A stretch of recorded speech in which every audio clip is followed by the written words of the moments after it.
You're born into light that isn't yours. Eyes land on you before you know what eyes even are. Fingers point, flashes blink, voices say, "Look at them, just look."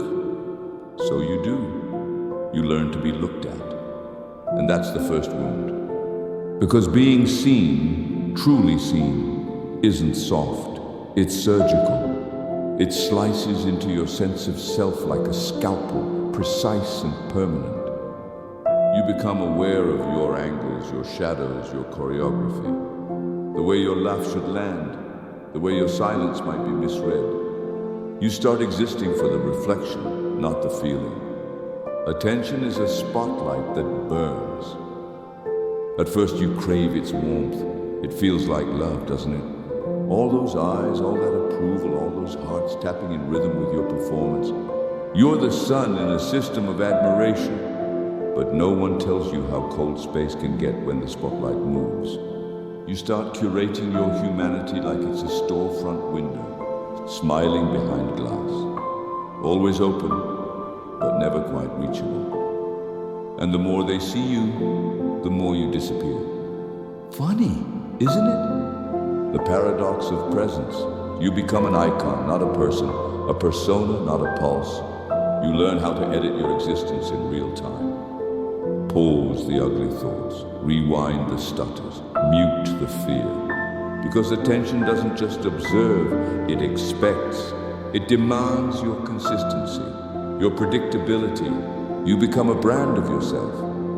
And there's no off switch for a brand. You start dreaming in third person, rehearsing conversations you'll never have. Reading comments like scripture, staring at your own face until you forget what it used to mean. You remember when silence was just quiet.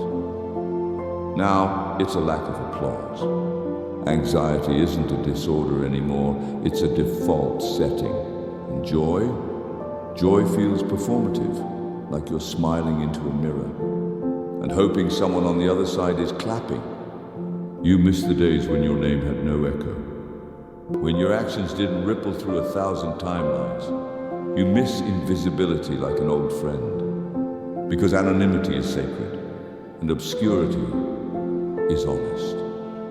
You don't lie in the dark, you just are. But now even your shadow feels curated, even your breakdown has a filter. And if you vanish for a while, people say, "Where'd you go? We missed you." As if their gaze is a gift, as if your existence is only valid when witnessed. Sometimes you wonder what it would be like to be seen by no one, not out of neglect, but out of mercy. To wake up and just be. No lens, no story, no public. Just skin and breath in a sky that doesn't care what you posted. You dream of smallness, of being someone's secret instead of everyone's spectacle, of being held instead of followed. But you know the truth. You asked for this, not with words, but with hunger. You wanted to matter. You wanted proof. Attention was supposed to be the answer. Instead, it became a weight. And now you carry it, like a crown that cuts into your forehead, like applause that never stops echoing in your ears, like a mirror that never lets you look away. You're tired of being seen, but you're terrified of being forgotten. And that's the trap. Because in a world that worships eyes, to disappear is to die.